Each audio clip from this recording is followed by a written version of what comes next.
Bem-vindo ao podcast Estrangeiros e Peregrinos. A mensagem de hoje será apresentada por Dennis Allen. A família de Deus tem propósito. Romanos capítulo 8, versículo 29 diz: Pois aqueles que Deus de antemão conheceu, ele também predestinou para serem conformes à imagem de seu Filho, a fim de que ele seja o primogênito entre muitos irmãos, para serem conformes à imagem de seu Filho. É isso que Deus deseja para nós. Esse é o propósito de nos colocar nessa família especial que pertence ao Senhor. Em mensagens anteriores sobre esse povo especial do Senhor, nós temos observado vários pontos importantes. O povo especial de Deus é a sua família. E assim temos observado várias comparações com nossas famílias carnais que ilustram princípios da família de Deus. Deus formou esta família adotando pessoas adultas, pessoas capazes de amar, de escolher, de participar da família por livre vontade. E numa família, especialmente na família de Deus, os laços são importantes. Observamos especialmente os laços entre Jesus e seus discípulos, como os discípulos dependiam de Jesus, aprendiam com ele, e nós observamos laços parecidos em nossa relação com Deus e com Jesus. E quando nós pensamos sobre a família, pensamos sobre pai. Pai é uma personagem principal numa família. Ele protege, ele sustenta, ele educa, ele corrige. E assim, nosso pai espiritual exerce todas essas funções, nos levando a ser filhos obedientes. E como obediência também é importante para a família funcionar, precisamos respeitar a autoridade de quem está acima de nós. E quando se trata da família espiritual, é Deus, que é o Pai, que nós devemos respeitar e obedecer em tudo que Ele manda. Agora vamos continuar com esses pensamentos, falando sobre o propósito da família. A família não existe aleatoriamente, sem função ou sem objetivo, mas, de fato, família existe com propósito. Vamos observar isso na família carnal, mas principalmente pensando na família espiritual.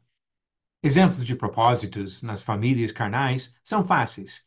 Quando duas pessoas decidem se casar e criar uma unidade familiar, muitas vezes começam a conversar sobre os sonhos, sobre as intenções que têm.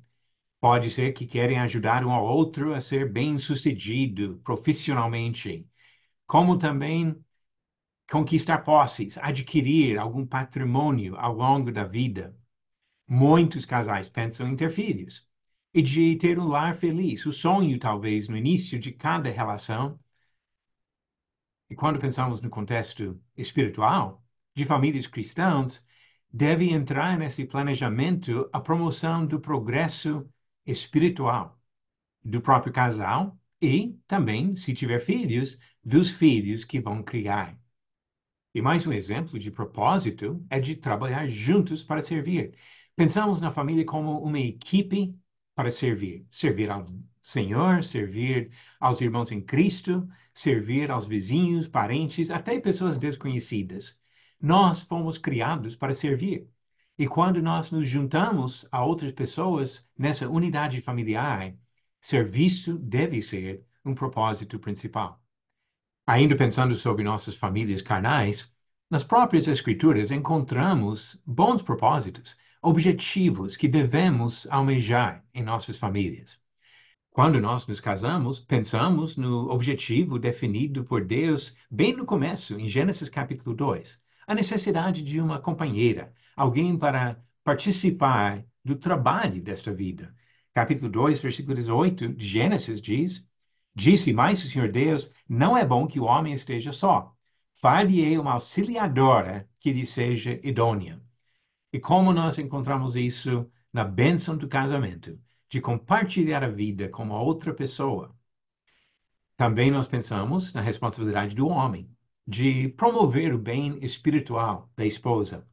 Em Efésios capítulo 5, Paulo usou o casamento para ilustrar princípios espirituais sobre a relação de Cristo e a igreja. Mas não deixou de comentar sobre a responsabilidade que nós, maridos, temos. Ele disse, Efésios 5, versículo 25, maridos, amai vossa mulher, como também Cristo amou a igreja, e a si mesmo se entregou por ela, para que a santificasse, tendo-a purificado por meio da lavagem de água pela palavra, para apresentar a si mesmo igreja gloriosa, sem mácula, nem ruga, nem coisa semelhante, porém santa e sem defeito. O homem deseja que a mulher esteja pronta para entrar na presença de Deus, para ter comunhão eterna com Deus. Então, ele promove o crescimento, ele ajuda na correção de qualquer falha que tenha na vida dela, pensando justamente no amor que ele tem por ela e no desejo que ele tem para a salvação eterna da sua esposa. E o outro lado da moeda é que a mulher também promove o bem espiritual do marido. 1 Pedro, capítulo 3, fala da situação de uma mulher que já se converteu a Cristo, mas o marido não. E diz, a partir do versículo 1, como o comportamento dela pode servir para levar o marido a dar mais importância à palavra de Deus e até de se converter. 1 Pedro, capítulo 3, começando no versículo 1. Mulheres, sede vós igualmente submissas a vosso próprio marido, para que, se ele ainda não obedeça à palavra, seja ganho, sem palavra alguma, por meio do procedimento da sua esposa, a observar o vosso honesto comportamento cheio de temor. Não seja o adorno da esposa o que é exterior, como frisado de cabelos, adereço de ouro, aparato de vestuário. Seja, porém, o homem interior do coração, unido ao incorruptível trajo de um espírito manso e tranquilo, que é de grande valor diante de Deus. Pois foi assim também que a si mesmas se ataviaram outrora as santas mulheres que esperavam em Deus, estando submissas a seu próprio marido, como fazia Sara, que obedeceu a Abraão, chamando-lhe Senhor, da qual vós vos tornastes filhos, praticando o bem e não temendo perturbação alguma. Ela age de uma forma que promove a salvação do próprio marido. E também quando pensamos na unidade familiar que inclui filhos, os pais educam os filhos com propósitos espirituais. No Antigo Testamento, no livro de Provérbios, capítulo 22, ele falou desse desejo e responsabilidade dos pais. Disse no versículo 6, ensina a criança no caminho em que deve andar, e ainda quando for velho, não se desviará dele. Ele reconhece que existe um caminho em que a criança deve andar e que cabe aos pais ensinar, orientar, apresentar exemplos e guiar o filho nesse caminho. Obviamente, o filho vai tomar suas próprias decisões, mas os pais educam os filhos com propósitos espirituais. No livro de Efésios, novamente, capítulo 6, versículo 4, ele fala também sobre a responsabilidade dos pais na educação dos filhos. Já disse no versículo 1 que os filhos devem ser obedientes. Pensamos sobre isso em outra mensagem anterior. E no versículo 4 de Efésios 6, e vós, pais, não provoqueis vossos filhos a ira, mas criai-os na disciplina e na admoestação do Senhor. Pais educam os filhos com propósitos espirituais. Isso no contexto das nossas famílias carnais.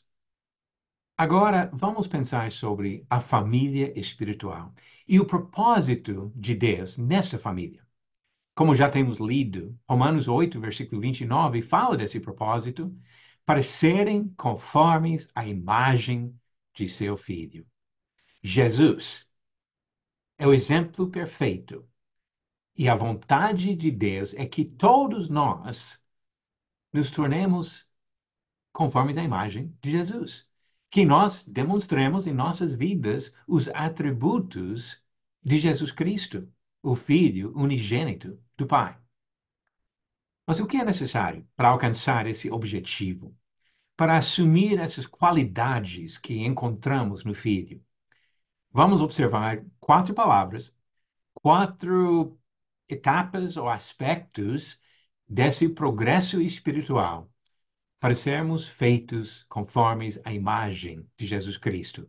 Primeiro, nós precisamos de informação.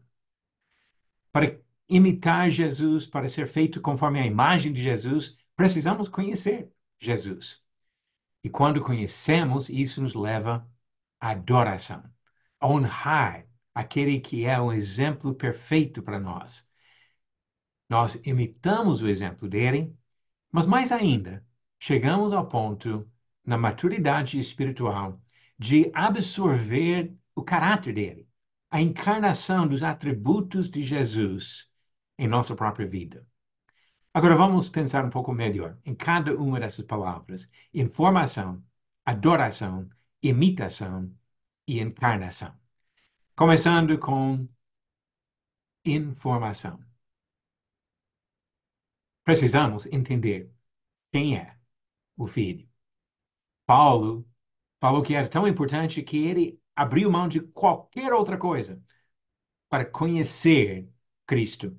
Filipenses 3, ele disse: na verdade, considero tudo como perda por causa da sublimidade do conhecimento de Cristo Jesus, meu Senhor. Isso no versículo 8. E no versículo 10 ele diz: o que eu quero é conhecer Cristo. Nós também precisamos conhecer Cristo. E para isso, Deus deixou para nós informações.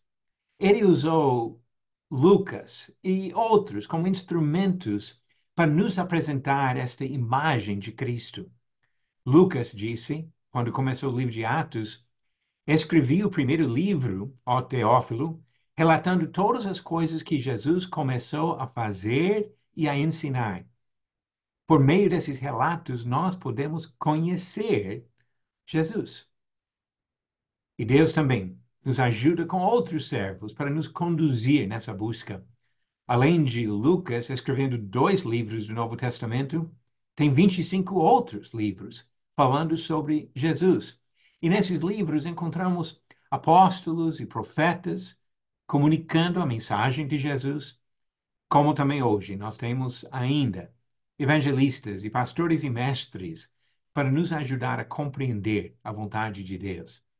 Diz Efésios 4, começando no versículo 11, e ele mesmo concedeu uns para apóstolos, outros para profetas, outros para evangelistas e outros para pastores e mestres, com vistas ao aperfeiçoamento dos santos, para o desempenho do seu serviço, para a edificação do corpo de Cristo, até que todos cheguemos à unidade da fé e do pleno conhecimento do Filho de Deus, ao estado de pessoa madura, à medida da estatura da plenitude de Cristo.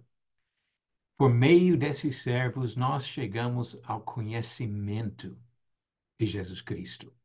Precisamos de informação para conhecer o Filho de Deus. E uma vez que conhecemos, a resposta natural é de adoração, de admirar a perfeição desse Filho que procuramos imitar. Existe um perigo de admirar outros heróis. Hoje em dia, tem muitas pessoas que olham para grandes atletas, ou atores de televisão, ou empresários, como heróis para serem imitados. E muitas pessoas nessas categorias são muito bem-sucedidas profissionalmente, mas muitos deixam muito a desejar em termos espirituais. Não são bons heróis para nós. Nós precisamos enxergar o verdadeiro Jesus. E quando nós enxergamos, isso vai nos levar a adorar o próprio Senhor. Podemos observar como pessoas reagiram a Jesus quando ele estava aqui na terra. O livro de Mateus fala várias vezes de pessoas que chegavam a Jesus reconhecendo quem era e adorando Jesus. Mateus capítulo 8, versículo 2. E vamos ler rapidinho vários versículos aqui. E eis que um leproso, tendo se aproximado, adorou-o, dizendo: Senhor, se quiseres, podes purificar-me. Capítulo 9, versículo 18. Enquanto estas coisas lhes dizia, eis que um chefe, aproximando-se, o adorou e disse: minha filha faleceu agora mesmo, mas vem, impõe a mão sobre ela e viverá, mostrando a fé e adorando ao Senhor. Capítulo 14 de Mateus, o versículo 33, ele também mostra mais um exemplo. E os que estavam no barco o adoraram, dizendo: verdadeiramente és filho de Deus. Capítulo 15, versículo 25, a mulher cananeia veio e o adorou, dizendo: Senhor, socorre-me. Capítulo 20, versículo 20. Então se chegou a ele a mulher de Zebedeu, com seus filhos, e adorando-o, pediu-lhe um favor.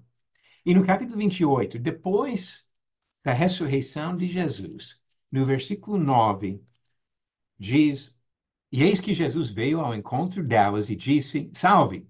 E elas, aproximando-se, abraçaram-lhe os pés e o adoraram. E no versículo 17, falando sobre os discípulos na Galileia, e quando o viram, o adoraram, mas alguns duvidaram.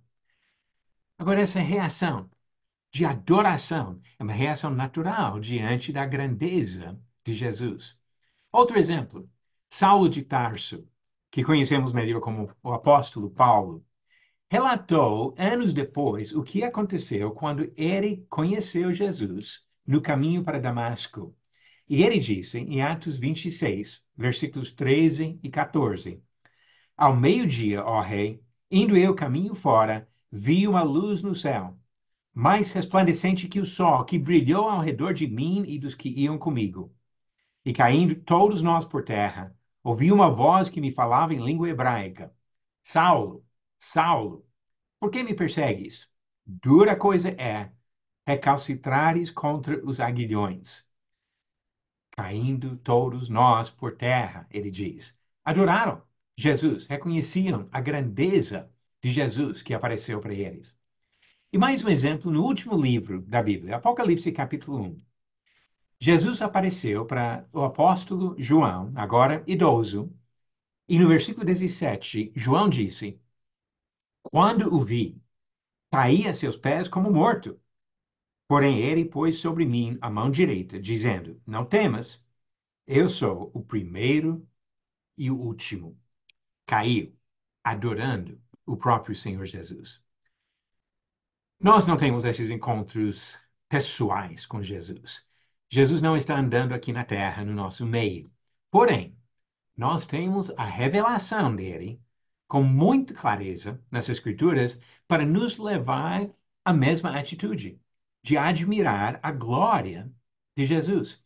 2 Coríntios capítulo 3, versículo 18, fala sobre essa conclusão de qualquer pessoa que chega a conhecer Jesus por meio das Escrituras. Versículo 18 diz: E todos nós, com o rosto desvendado, contemplando como por espelho a glória do Senhor, somos transformados de glória em glória na sua própria imagem, como pelo Senhor, o Espírito. Nós temos esse privilégio de contemplar a glória do Senhor por meio da revelação nas Escrituras. Nós precisamos de informação para chegar a adorar Jesus Cristo.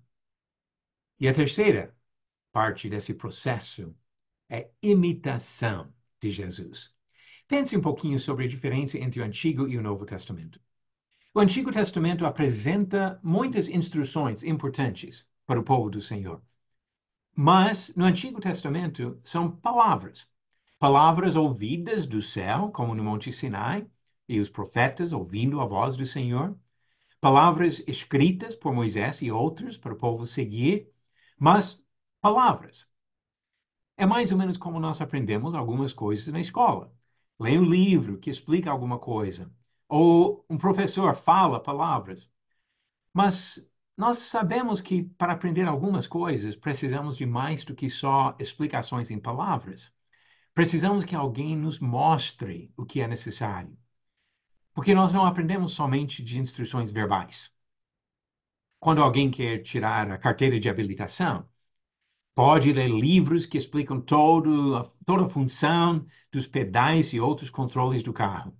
Pode decorar todas as leis do trânsito.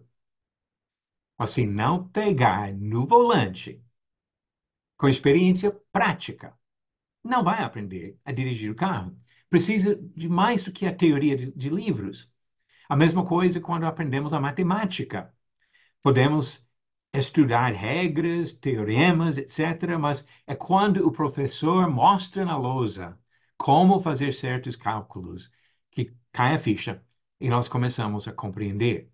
Nós não aprendemos só de instruções verbais. Aprendemos por exemplos, exemplos que podemos imitar. E por isso, Deus fez carne e deixou um exemplo para nossa imitação. Essa é a diferença entre antigo e novo. Antigo, Deus falava, no novo, Deus mostrou para nós como viver. João capítulo 1, versículo 14 diz: E o Verbo se fez carne e habitou entre nós, cheio de graça e verdade, e vimos a sua glória, glória como do unigênito do Pai. Em 1 Pedro 2:21, Pedro acrescenta: Porque para isto mesmo vocês foram chamados, pois também Cristo sofreu no lugar de vocês, deixando exemplo, para que vocês sigam os seus passos.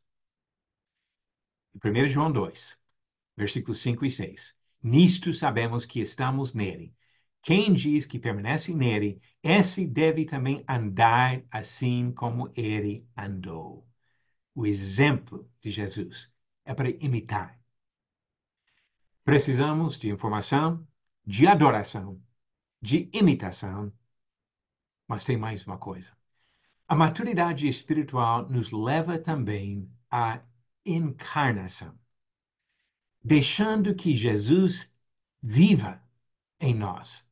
É um conceito não misterioso de uma coisa, de um fantasma ou espírito que, de alguma forma misteriosa, entra no nosso corpo. Esse não é o ponto. É de absorver o caráter de Jesus em nossa vida. Paulo escreveu para os Gálatas, porque eu, mediante a própria lei, morri para a lei, a fim de viver para Deus.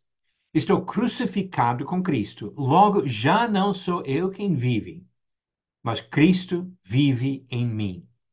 E esse viver que agora tenho na carne, vivo pela fé no Filho de Deus, que me amou e se entregou por mim. Cristo vive em mim. Nós absorvemos o caráter, os atributos de Cristo nessa maturidade espiritual que Ele deseja para todos nós.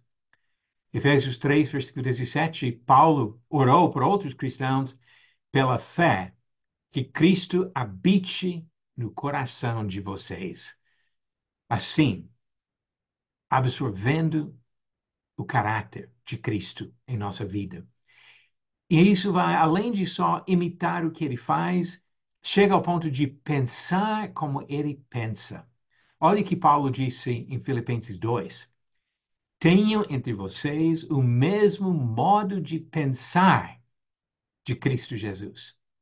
E assim, realmente, passamos por esse processo de encarnação, de absorver em nosso ser os atributos do nosso próprio Senhor Jesus.